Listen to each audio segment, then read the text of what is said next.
नमस्कार दोस्तों, मैं हूं दीपक चौरसिया और मेरे इस YouTube मंच पर आपका स्वागत है। आप मुझे बहुत प्यार दे रहे हैं, बहुत सम्मान दे रहे हैं। कई सारे लोग मेरे साथ एक साथ जुड़ जाते हैं। मैं सबके सवालों का जवाब देता हूं। लेकिन आज बात होगी दिल्ली के मुख्यमंत्री के बारे में। लेकिन उसको शुरू करने से पहले मैं आपको बोलूं कि आप मुझे लगातार सब्सक्राइब कीजिए, लगातार शेयर कीजिए, लगातार पसंद कीजिए, लगातार लाइक कीजिए और अपने दोस्तों तक अधिक से अधिक ये बातें पहुंचाइए ताकि मेरा YouTube सफल हो सके, आप सब लोगों की मेहनत सफल हो सके। आप लोग बड़ा प्यार दे रहे हैं, बड़ा सम्मान दे रहे हैं, मुझे बड़ा अच्छा लगता है। ज़्यादातर मैं टू वे कम्युनिकेशन करता हूं, यानी लाइव करता हूं, ताकि आपकी बातों का जवाब दे सकूं, आपके जो जिज्ञासाएं हैं उनको शांत कर सकूं। लेकिन जो है सैटरडे संडे का जो दिन होता है वो थोड़ा लीन डे होता है पॉलिटिकल हैपनिंग के हिसाब से, बाकी चीज़ों के हिसाब से। तो आज मैं आपको समझा रहा हूं भारतीय जनता पार्टी की पूरी राजनीति। दिल्ली में भारतीय जनता पार्टी किन किन चीज़ों के आधार पर काम कर रही है और उसने इन चुनाव के लिए क्या रणनीति बनाई है। भारतीय जनता पार्टी जल्दी ही अपने 2 पर्यवेक्षकों के नामों का ऐलान कर देगी। ये पर्यवेक्षक विधायक दल की बैठक में जाएंगे। अभी तक जेपी नड्डा, BL संतोष जो कि ऑर्गेनाइजेशन के महासेक्रेटरी है, उनकी दिल्ली संगठन के कई नेताओं से बात हो चुकी है। दिल्ली में जो एक्सरसाइज चल रही है विधायकों के बारे में ऑलमोस्ट वो पूरी हो चुकी है।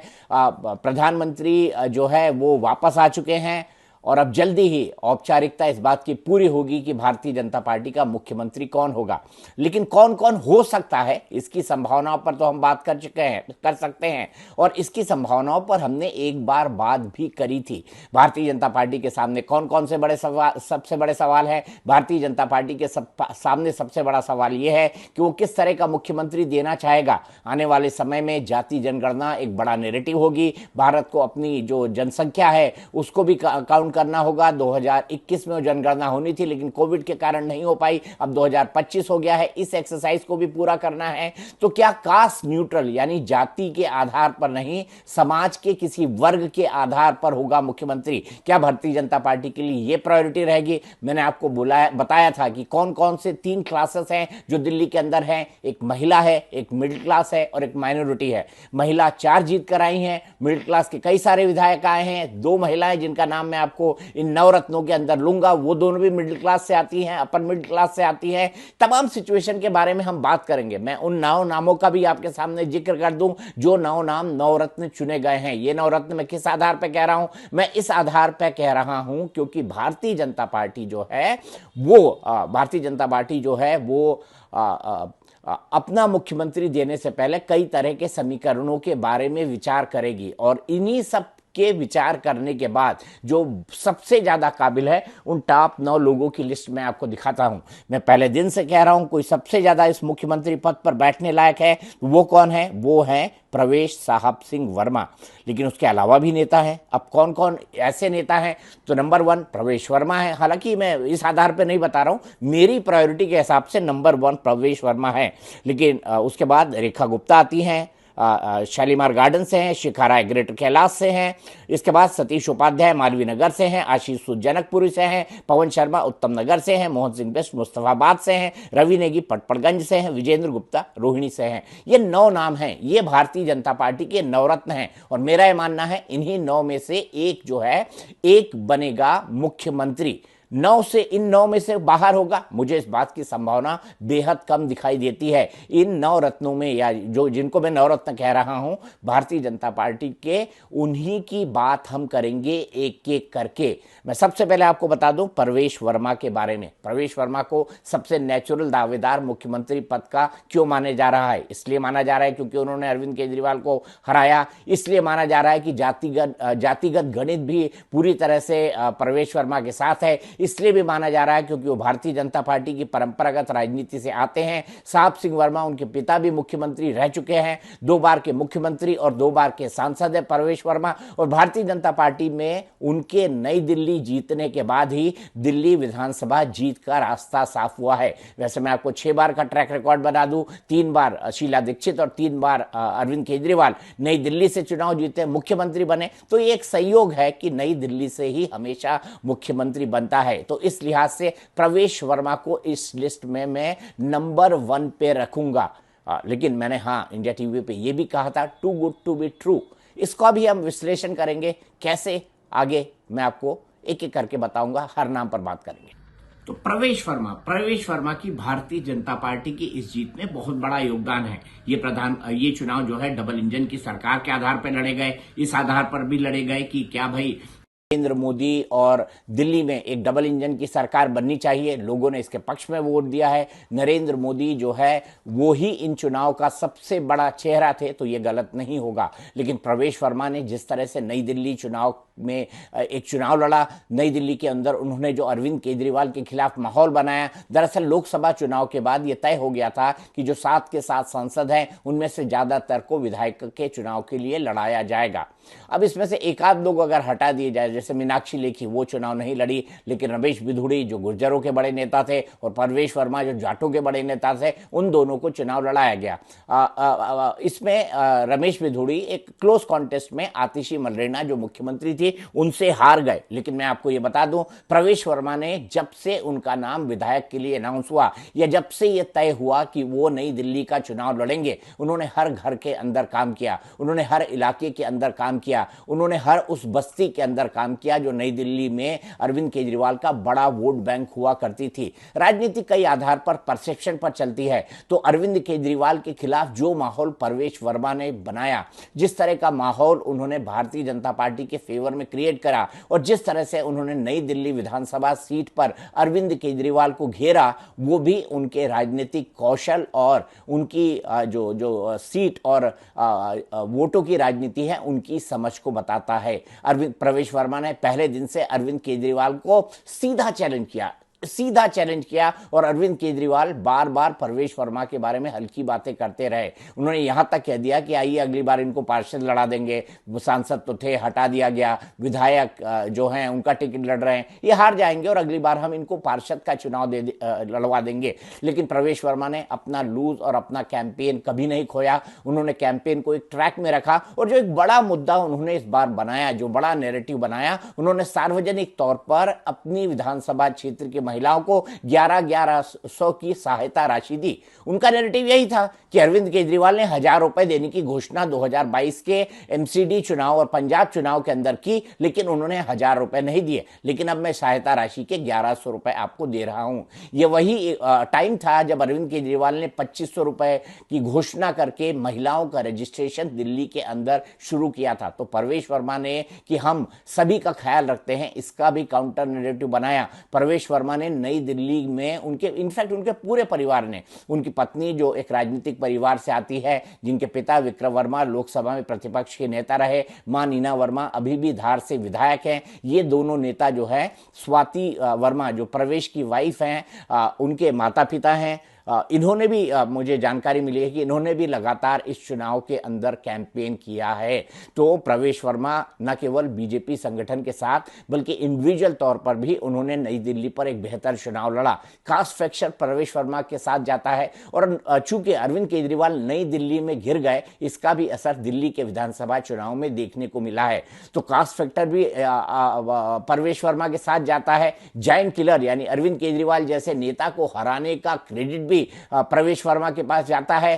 कास्ट फैक्टर क्या है कि वो जाट समाज से आते हैं। जाट समाज की सभी आउटर दिल्ली की सीटें इस बार भारतीय जनता पार्टी ने जीती हैं और इसके अलावा जाट समाज एक बहुत बड़ा फैक्टर है नेशनल चुनाव के वक्त। लेकिन ऐसे तमाम मामलों में प्रवेश वर्मा उसी वक्त जो है इस रेस से थोड़ा अलग हो सकते हैं, हट सकते हैं, जब जाति न्यूट्रल मुख्यमंत्री यानी जाति जनगणना को जो के खिलाफ नैरेटिव बनाने वाला मुख्यमंत्री अगर दे पाए। तो ऐसे में वो मुख्यमंत्री कौन कौन से हो सकते हैं? तो वो मुख्यमंत्री हो सकते हैं, या तो माइनॉरिटी का सवाल नहीं उठता, क्योंकि 3 सिख जो मुख्यमंत्री हैं वो भी माइनॉरिटी से आते हैं। विधायक जो हैं वो मुख्यमंत्री इसलिए नहीं बन सकते, तीनों के तीनों बाहरी पार्टी से आए हुए हैं, 2 कांग्रेस और 1 अकाली दल से, और साथ ही साथ मुसलमान तो कोई जीत कर ही नहीं आया। भारतीय जनता पार्टी ने इनफैक्ट चुनाव में टिकट ही नहीं दिया था। इसके अलावा जो महिला है, महिलाओं में 4 विधायक हैं, 2 के नाम हम डिस्कस करेंगे। इसके अलावा कौन? इसके अलावा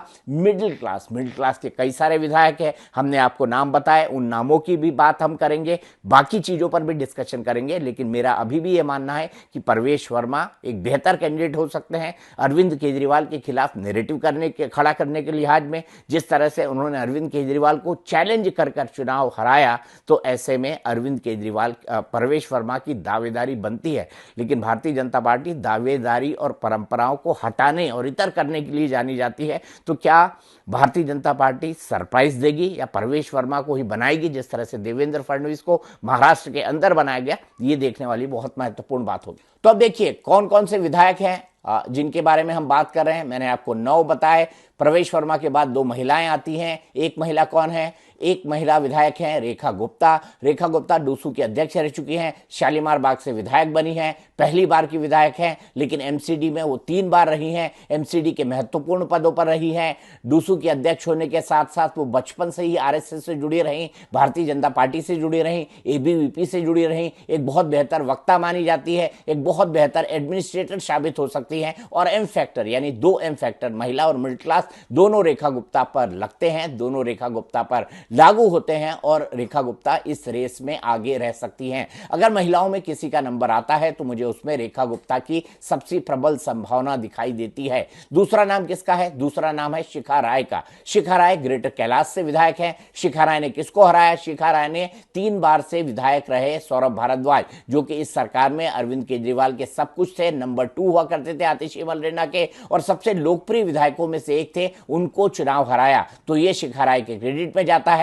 शिखा राय भी परंपरागत भारतीय जनता पार्टी की कार्यकर्ता रही हैं, वो भी पार्षद रही हैं, कई एडमिनिस्ट्रेटिव कमिटियों के अंदर उन्होंने एमसीडी के अंदर काम किया है, जैसे रेखा गुप्ता ने किया है। शिखा राय पुरानी नेताओं में से एक हैं, परंपरागत भारतीय जनता पार्टी की राजनीति करती रही हैं और नीचे से लेकर ऊपर तक की राजनीति की है, और अब वो ग्रेटर कैलाश के अंदर विधायक बनी है। तो अगर महिलाओं की बात आती है तो मैं वहां पर नंबर 1 में रेखा गुप्ता को रखता हूं, नंबर 2 में शिखा राय को रखता हूं, क्योंकि ये दोनों महिला और मिडिल क्लास, दोनों एम फैक्टर इनके साथ कॉमन जुड़ते हैं। और भारतीय जनता पार्टी महिलाओं पर इस बात पर भी विचार कर सकती है, क्योंकि भारतीय जनता पार्टी को यह लगता है कि उसके इतने सारे राज्यों में मुख्यमंत्री है, लेकिन उसकी कोई भी महिला मुख्यमंत्री उसकी या उसके सहयोगी दलों की अभी तक नहीं है। तो यह भी एक महत्वपूर्ण फैक्टर हो सकता है। अगर जाति की राजनीति भारतीय जनता पार्टी को नहीं करनी है तो मेरे ख्याल से वो फिर एक ऐसी राजनीति करेगी जिससे आधी आबादी का वोट बैंक उसकी तरफ जाए। और ये आधी आबादी किसकी होगी? ये आधी आबादी महिलाओं की होगी,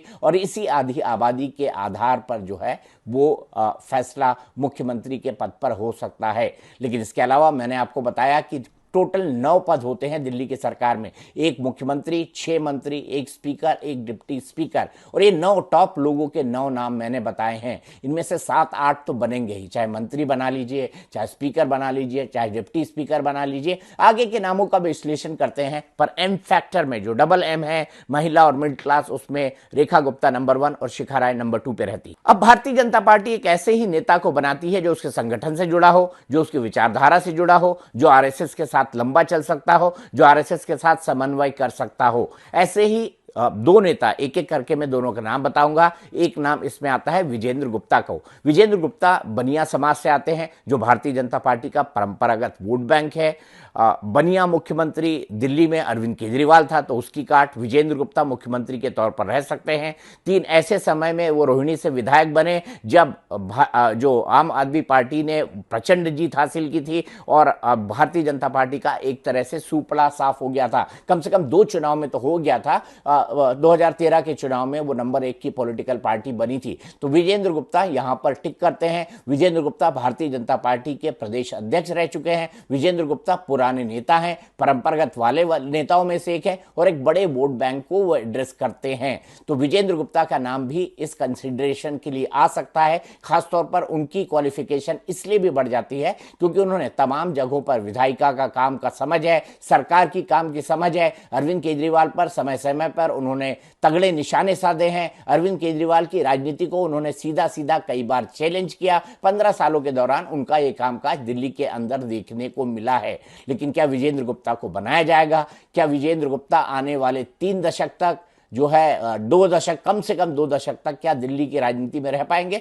मेरे ख्याल से विजेंद्र गुप्ता 61 ईयर के आसपास है, तो ये थोड़ा सा उनके लिए एक निगेटिव पॉइंट बनता है। लेकिन फिर भी विजेंद्र गुप्ता उन नेताओं में से होंगे जिनको इन टॉप 9 पोस्ट के लिए कंसीडर किया जा रहा हो, और इनमें से एक पोस्ट, कम से कम बनिया समाज का एक मंत्री तो बनेगा ही अगर मुख्यमंत्री नहीं बन पाता है। तो ऐसे में विजेंद्र गुप्ता इसके प्रबल दावेदार हो जाते हैं। इसके अलावा अगला नाम सतीश उपाध्याय का है। सतीश उपाध्याय एनडीएमसी के वाइस चेयरमैन रह चुके हैं। सतीश उपाध्याय दिल्ली भारतीय जनता पार्टी के अध्यक्ष रह चुके हैं। हाईकमान के नेताओं के साथ, खासतौर से मोदी के दौर में उनका एक अच्छा समन्वय है, उनका एक अच्छा तालमेल है, एडमिनिस्ट्रेशन का उनको एक्सपीरियंस है, भारतीय जनता पार्टी के संगठन को चलाने का उनका एक्सपीरियंस है। अब मिडिल क्लास ब्राह्मण चेहरा माने जाते हैं। लेकिन उनके फेवर में जो सबसे नेगेटिव बात जाती है, वो नेगेटिव बात सतीश उपाध्याय के लिए यही जाती है कि इस वक्त देश में जो सरकारें चल रही हैं उसमें दो ब्राह्मण मुख्यमंत्री भारतीय जनता पार्टी ने ऑलरेडी दे रखे हैं।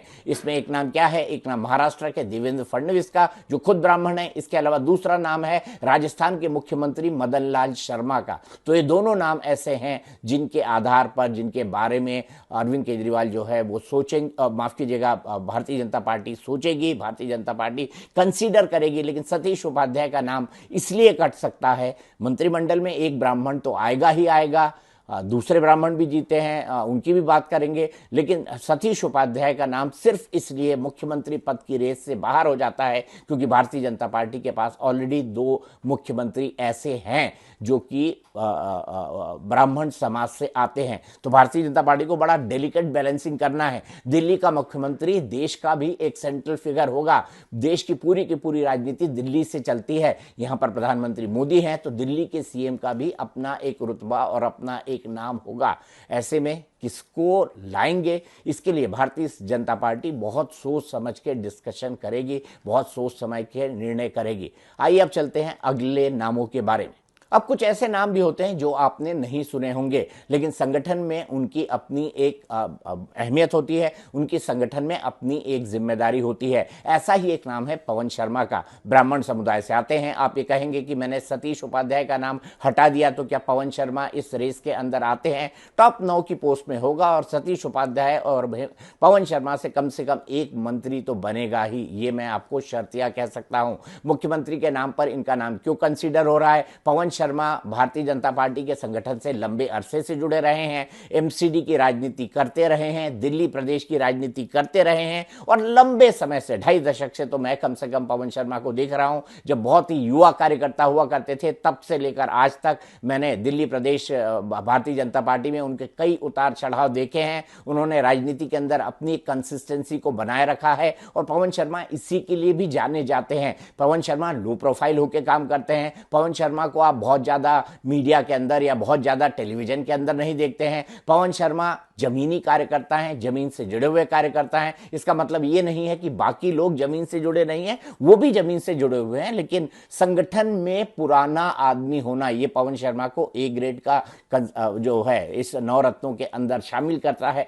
अगला नाम जो है इसको भी आपने कम सुना होगा, ये नाम है आशीष सूद का। आशीष सूद गोवा और जम्मू कश्मीर के जो है प्रभारी रहे हैं भारतीय जनता पार्टी के अंदर। तो भारतीय जनता पार्टी के संगठन में उनका एक अहम योगदान है, उनकी एक बड़ी बात है और भारतीय जनता पार्टी के इस संगठन में बड़ी बात होने के बाद ही आशीष सूद को जनकपुरी से टिकट मिला है। इनके साथ भी 2 फैक्टर्स आते हैं। पवन शर्मा के साथ भी मिडिल क्लास फैक्टर आता है, आशीष सूद के साथ भी मिडिल क्लास फैक्टर आता है। आशीष सूद जो है पंजाबी समुदाय से जो है ताल्लुकात रखते हैं और आशीष सूद जो है जनकपुरी से इस बार चुनाव जीते हैं। तो उनके साथ भी ये बड़ा फैक्टर आता है, एक बड़े समाज का प्रतिनिधि होना और साथ ही साथ पंजाबी होना और साथ ही साथ भारतीय जनता पार्टी का एक परंपरागत कार्यकर्ता होना।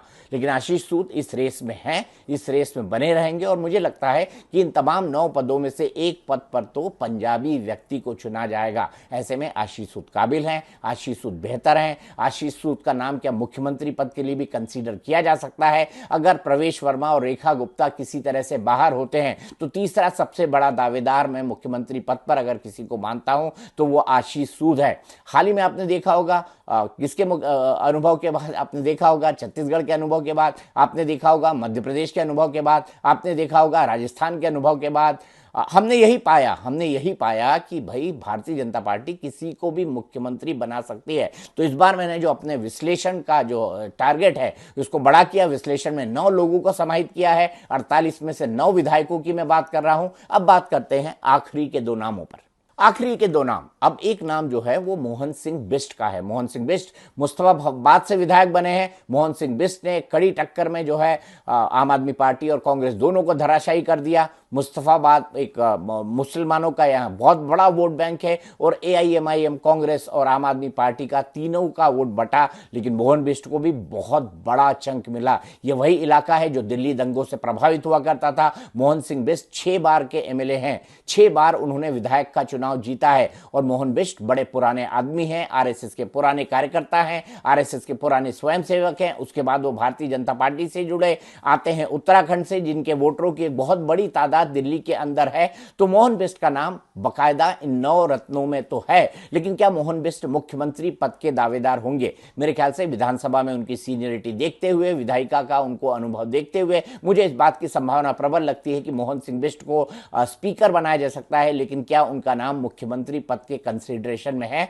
मेरी जो जानकारी है उसके मुताबिक मोहन सिंह बिष्ट इस श्रेणी के अंदर शायद न आए, लेकिन उन 9 पद जो दिल्ली में मिलने हैं भारतीय जनता पार्टी के विधायकों में से, उनमें एक पद मोहन सिंह बिष्ट को जरूर मिल सकता है। अगला नाम है रवि नेगी का। रवि नेगी अगेन उन लोगों में से हैं जिन्होंने मनीष सिसोदिया को इतना छकाया, यानी अरविंद केजरीवाल के नंबर 2 को इतना छकाया कि अरविंद केजरीवाल के नंबर 2 को जो है वो अपनी कॉन्स्टिट्यूएंसी को छोड़ना पड़ा। रवि नेगी ने पिछले चुनाव में भी बहुत कम अंतर से मनीष सिसोदिया से चुनाव हारा था और इस बार मनीष सिसोदिया का उस सीट को छोड़कर जंगपुरा जाना, ये भी चुनाव में एक बड़ा नैरेटिव साबित हुआ कि भाई मनीष सिसोदिया अपनी सीट को छोड़कर एक नए इंसान जो कि कोचिंग क्लासेस के एक संचालक हुआ करते थे, अरबपति आदमी है, अवध ओझा, उनको टिकट दे रहे हैं, तो वो भी टिकट हारे। रवि नेगी ने ये माहौल बनाने की बड़ी कोशिश की और रवि नेगी लगातार पिछले 5 सालों से पटपड़गंज विधानसभा के अंदर काम कर रहे थे। हारने के बाद भी उन्होंने वो काम नहीं छोड़ा, लेकिन इस बीच मनीष सिसोदिया को जेल जाना पड़ा, उनकी रही सही इमेज जो है खराब हो गई। पिछले चुनाव में भी बड़ी मुश्किल से 2-2.5 हजार के मार्जिन से रवि नेगी से जीत पाए थे मनीष सिसोदिया। तो जो दूसरा सबसे बड़ा नैरेटिव रहा इन चुनाव के अंदर वो ये भी रहा कि मनीष सिसोदिया ने अपनी सीट छोड़ दी है। इसने भी चुनाव को जिताने में बड़ा योगदान दिया है। भारतीय जनता पार्टी संगठन की राजनीति करती है। भारतीय जनता पार्टी पूरे देश में प्रधानमंत्री नरेंद्र मोदी के फेस पर चुनाव लड़ती है। एक समय यह था कि जब विधानसभा चुनाव के लिए लोकल स्तर पर नेता डिसाइड होता था या उसको प्रोजेक्ट किया जाता था, लेकिन हाल ही के चुनाव में भारतीय जनता पार्टी ने अपनी रणनीति बदली है। बड़ा नाम उन्होंने न दिया। लोकसभा चुनाव से पहले मध्य प्रदेश में कोई नाम नहीं दिया, छत्तीसगढ़ में कोई नाम नहीं दिया, राजस्थान में कोई नाम दे दिया, सभी चुनाव जीते। उड़ीसा में कोई नाम नहीं दिया, सभी चुनाव जीते। और एक बहुत पॉपुलर पार्टी बीजू जनता दल को उन्होंने उड़ीसा के अंदर हराया था, इससे इनकार नहीं करना होगा। हरियाणा में कहा तो जा रहा था कि नायब सिंह सैनी होंगे, लेकिन नायब सिंह सैनी का नाम इस तरह से डिक्लेयर नहीं हुआ था कि वही मुख्यमंत्री का चेहरा होंगे। वहां उन्होंने 26 बिरादरी को साथ लेने वाला चुनाव लड़ा। ठीक इसी तरह की रणनीति महाराष्ट्र के लिए बनी। महाराष्ट्र में देवेंद्र फडणवीस एक ऑब्वियस चॉइस थे, क्योंकि उन्होंने 3 बार बीजेपी को जीत का स्वाद चखाया है। हालांकि जो राजनीतिक परिस्थितियां बदल गई थी, उसके बाद एकनाथ शिंदे को मुख्यमंत्री बनाना पड़ा था, लेकिन इस जीत के बाद देवेंद्र फडणवीस को ही बनाना पड़ा। अब आगे क्या प्रवेश वर्मा से इतर बीजेपी सोचेगी, क्या प्रवेश वर्मा से कोई इतर बनेगा, इतना बड़ा और इतना विस्तृत विश्लेषण आपके सामने किसी ने नहीं रखा होगा। इसीलिए मैं 9 नाम लेके आया, उनके फोटो लेके आया, उनके ग्राफिक्स लेकर आया, सब आपको दिखा रहा हूं। सोचिएगा, याद करिएगा, मेरा एक एक अनुमान सही गया है। मैंने कहा था केजरीवाल चुनाव हार सकते हैं, हारे। मनीष सिसोदिया के बारे में यही कहा था, हारे। मैंने 3 हफ्ते पहले कह दिया था कि अरविंद केजरीवाल इस चुनाव के हारेंगे, और जैसा मैंने अनुमान लगाया था, और इसके पीछे बड़ा कारण ये है, मैं दिल्ली में रहता हूं, यहाँ की राजनीति देखता हूं, यहाँ की राजनीति समझता हूं। मैंने अरविंद केजरीवाल और भारतीय जनता पार्टी को पिछले 30, अरविंद केजरीवाल तो मेरे ख्याल से 12 साल की पॉलिटिकल पार्टी है, भारतीय जनता पार्टी को मैं पिछले 32 सालों से कवर कर रहा हूं। तो अनुभव काफ़ी कुछ दिखाता है, अनुभव काफ़ी कुछ सिखाता है।